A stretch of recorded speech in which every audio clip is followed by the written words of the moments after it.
So you wish to summon the army of the dead. Use your enemy's bones as your ally. And bring a calcium attack to all the enemies of Sanctuary. Then this is the build for you.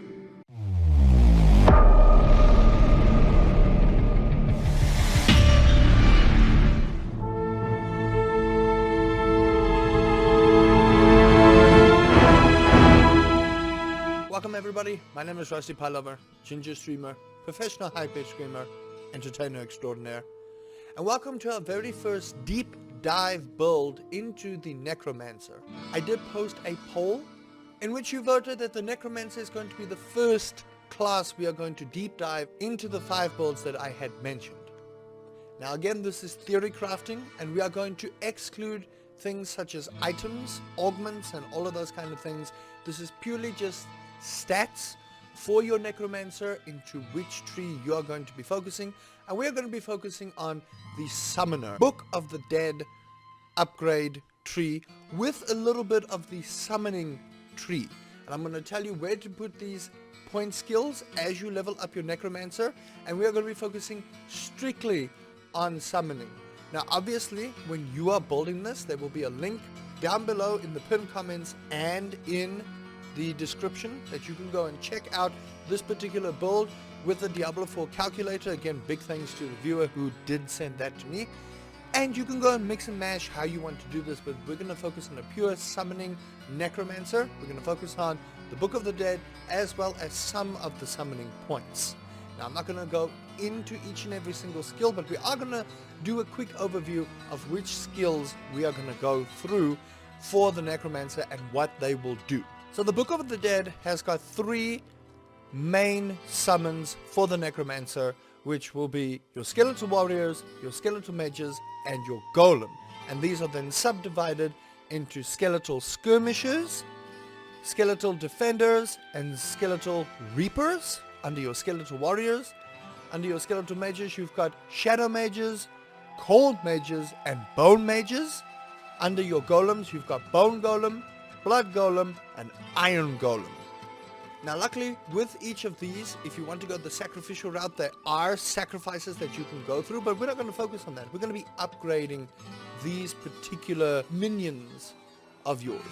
So if we look at each summon, they have 2 upgrades which you can utilize for your character. For the Skeletal Skirmishers, you can raise additional skirmishers on upgrade 1, and on upgrade 2, each time you critical strike, your skirmisher's next attack critically strikes as well. It can only happen every 3 seconds. Your Skeletal Skirmishers, sword wielding damage dealers that deal 30% increased damage but have 15% reduced life. Then on your Skeletal Defenders, every 8 seconds your defenders negate the next instance of direct damage they would take.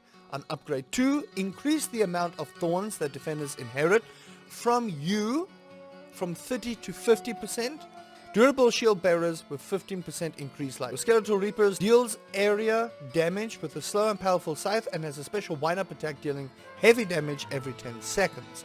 And then their upgrades: Reaper attacks against enemies who are immobilized, slowed, stunned, or vulnerable reduce the cooldown of their powerful wind-up attack by 2 seconds. And then the upgrade: Reapers have a 10% chance to carve the flesh off enemies forming a corpse.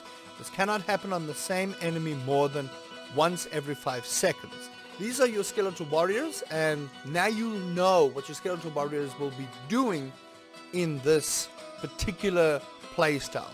And the beauty of being a summoner in Diablo 4 or overall is that you can mix and mash these styles. But what I like about this is your Skeletal Warriors gain the buffs that you put on yourself. So you may want to try do a Thorns build and then add that to your Skeletal Defenders, making them the attraction for the enemies, and with that the enemies deal damage to themselves via the Thorns build. That's actually really cool. As we look at our Skeletal Mages, we've got Shadow Mages, which deal moderate shadow damage. Shadow Mages, upgrade 1. Shadow Mage attacks have a 10% chance to stun for 2.13 seconds. This cannot happen on the same enemy more than once every 5 seconds. Then upgrade 2. Shadow Mages fire an additional Shadow Bolt every 6th attack. Cold Mage chills and freezes enemies. Upgrade 1. Each time your Cold Mages damages enemies with their primary attack, you gain 2 essence. And then upgrade 2. Enemies who are frozen by or damaged while frozen by your Cold Mage's primary attack are vulnerable for 3 seconds. And then we've got Bone Mages. Uses its own bones as projectiles, dealing heavy damage for a life cost. Bone Mage upgrade 1. Reduce the life cost of your Bone Mage's attack from 15 to 10%. After being alive for 5 seconds, Bone Mages deal 40% increased damage. Bone Mage upgrade 2. Each time a Bone Mage dies from his own attack, they leave behind a corpse and fortify you. If you look at some of these minions, especially like the Bone Mages in the sacrifice tree, you could have a corpse explosion build coming from your Bone Mages. So every time a Bone Mage dies, it leaves behind a corpse, which will allow you to use Corpse Explosion, which deals high area amounts of damage. So not only do you have minions doing damage and then dying afterwards, fortifying you, buffing you slightly, but then leaving behind a little mine for you to blow up and kill some enemies. That's really cool. We've got the Bone Golem, which taunts enemies in a wide area. Bone Golem upgrade 1. Each time your Golem takes up to 20% of its maximum life damage, it sheds a corpse. Bone Golem upgrade 2. Your Golem gains 10% maximum life, and the amount of thorns they inherit from you is increased from 30 to 50. Then we've got Blood Golem, drains life from enemies. Blood Golem upgrade 1. Your Golem absorbs 15% of the damage you would take.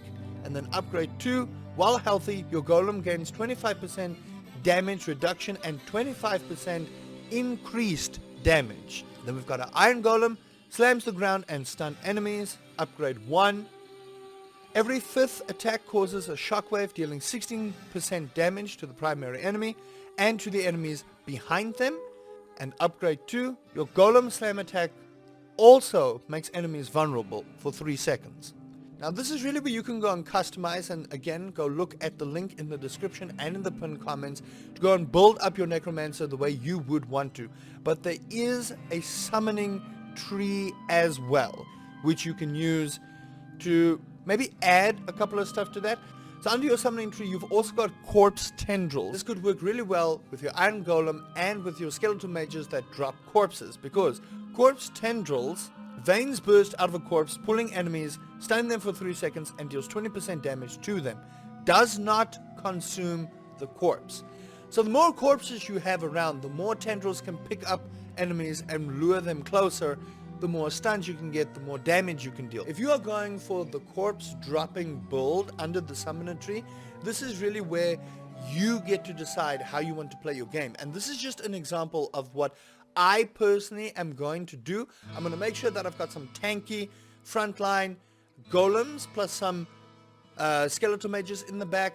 When they take damage, drop down those corpses, smash the tendrils, really control the flow of the battle, and then perhaps go into some spiked armor to give myself more thorns, which allows me to give more damage to the Iron Golem as well as some of my skeletal defenders. And this is really where you get to customize your particular build for your Necromancer. So go and check out the summoning tree. There are quite a few things that you can do under the summoning tree as well. This is the build I am going for. I don't know if this is a build you want to go for, so please go check out the link down below. I'm excited to go down the Necromancer Summoner tree because the Book of the Dead does look like this is going to be the summoner tree. And the way your summons get buffs, this is not the only tree that you can go for your summons. You can go through a lot of other types of trees where you can go for your Reaper's Pursuits, Gloom, Terror, Crippling Darkness. You can go a blood build with your summons. It's really up to you. I'm giving you this build as a start. Let me know what you think. How are you going to build your Summonmancer? Thank you everybody so much for watching. I hope you did enjoy that. Please do give me your thoughts on how you are going to build your Summonmancer. What skills are you going to put in? Again, we are skipping items that are going to buff because we just simply don't know what the items will do, and I'm not prepared to make that kind of commitment until I know what is going on. We will obviously do proper builds once Diablo 4 is launched and I know what items they are that will buff the Summonmancer. But for now, please go check out that particular builder in the link below and in the pinned comments. And if you did enjoy the video, please consider giving a like, possibly subscribe. And if you didn't check out my previous video, it's right up here. And thank you so much for watching. Until then, Sanctuary awaits.